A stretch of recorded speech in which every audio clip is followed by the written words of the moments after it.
Okay, yo, what is going on, guys? Isaac Commander, bro, back today, bringing you another crazy story time. And in today's story, I'm going to be telling you just about the craziest neighbor ever. Look, you might have some crazy psychopathic neighbors. I don't know. If you have any, let me know in the comment section below. I would love to know if any of you guys have come across just a deranged, delusional, stupid martha. Like, let me know in the comment sections if you've ever had some weirdo living next to you, just someone who should just not be allowed in society because they have so many things wrong and they could just mess up people's lives. Just like, let me know, because I'm going to be telling you in today's story about my psychotic neighbor, or insane neighbor, crazy neighbor, whatever you want to call it. So yeah, if you go ahead and you enjoy this video, please do drop a like. Also, please do subscribe, turn the bell notification on, and yeah, let's get straight into this, and I hope you enjoy. Okay, so just before I get into the video, I should have done this in like the intro bit, but I just want to say I have a TikTok now where I was posting like really just funny videos.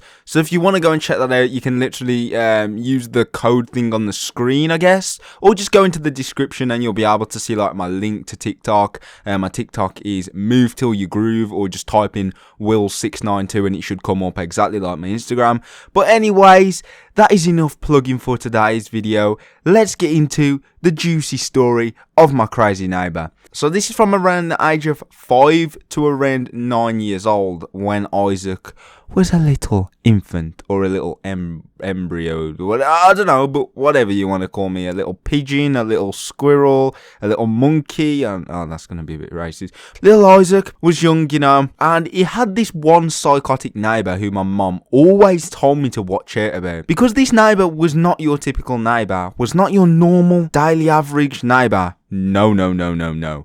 This neighbor was a psycho. She was, I'd say, in her like early 80s, and when she passed away in like 2012, she was roughly around, I think she was around like 88, maybe, something like that. I'm not too sure, but she lived to like a decent age, and I don't know how, because she was just a not nice. She was just disgusting. She was racist. She was just very rude, and I'm going to be telling you that obviously in today's video. So it took back when Isaac was a young boy, and my mom was warning me about this woman because she noticed a few strange things about people, you know. Like, she told me like, oh, stay away from this person, and if she kind of like, because she spoke to her obviously when they like moved in and stuff, she was like, be careful, because if you didn't already know, my mom has worked with like people who have like mental illnesses and stuff in the past before. Actually, I've got a crazy story I could tell about that, but I don't want to get sidetracked. I want to tell you in. So all that happened, I got like warned about it and everything. And as I got to around 5 years old, when my mom was just telling me, like, she wasn't telling me in detail, she was just saying stay away from that house. So one incident happened where me and my friends, we were literally just playing on the front garden, just kicking the ball, you know, and we hear like some screaming coming from the next door neighbor's window, and we're like, okay, what's going on here? So we look up, and there's this woman, like this angry woman. She looked like the witch. Like, I don't know what film this is from, but she looked like that woman, that scary nun. Like, you'll probably see it on screen. But she was sticking her fingers up at me and my friends, literally whilst we was on our own front garden just playing football. And then she decides to get a Polaroid camera. I know this now because of what a Polaroid camera looks like. She started taking pictures of us, and I'm like, no. So I kind of like screamed. I was like, what's going on? Like, me and my friends, we ran into my house, told my mom. My mom was like, okay, stay in here, just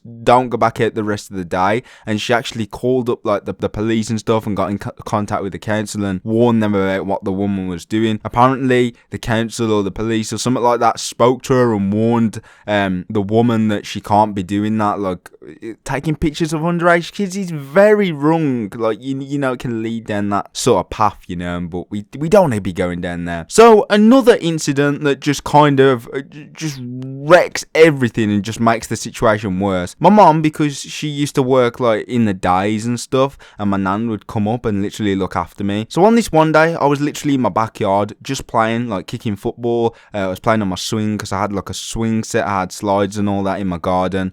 I was just using them, and now my mom has like conifer trees there because there's a window at the side of their house which can literally look into my back garden. And after the situation, what I'm going to be telling you next happened, my mom actually put these massive conifer trees up, so anyone who lived in the house can't actually see into my garden anymore. If you kind of get that, it's kind of for like privacy reasons. So I was in the garden, and this woman this woman is literally just staring at me again, and she's got the camera out, and literally she opens the window, right, stares at me, and just starts swearing at me. She's being racist to me. She's saying some not nice things, which I don't want to say on YouTube because, yeah, you know where that goes.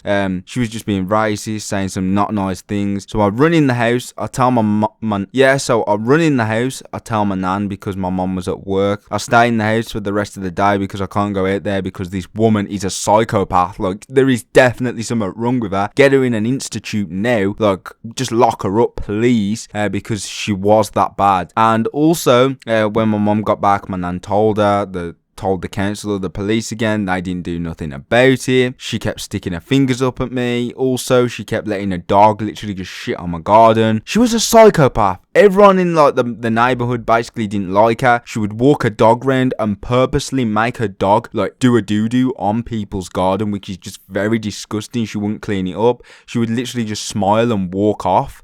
And she would be racist. She was just a not nice woman in general. So a few years roll around, I'd say around 2, not many years. And my mum hears, like, because one of her relatives came around or something, my mum hears that the woman actually had her middle fingers, 2 middle fingers, amputated because of gangrene. So that just shows you, and this is a moral of today's story, what goes around comes back around. So if you're doing some bad stuff to people, you know, saying some bad stuff to them, you're gonna get hit with that backlash of just karma, just instant. Probably not instant, but in the future, when it's unexpected, bang, karma will spite your ass and just take what you've gave out, but give it back to you.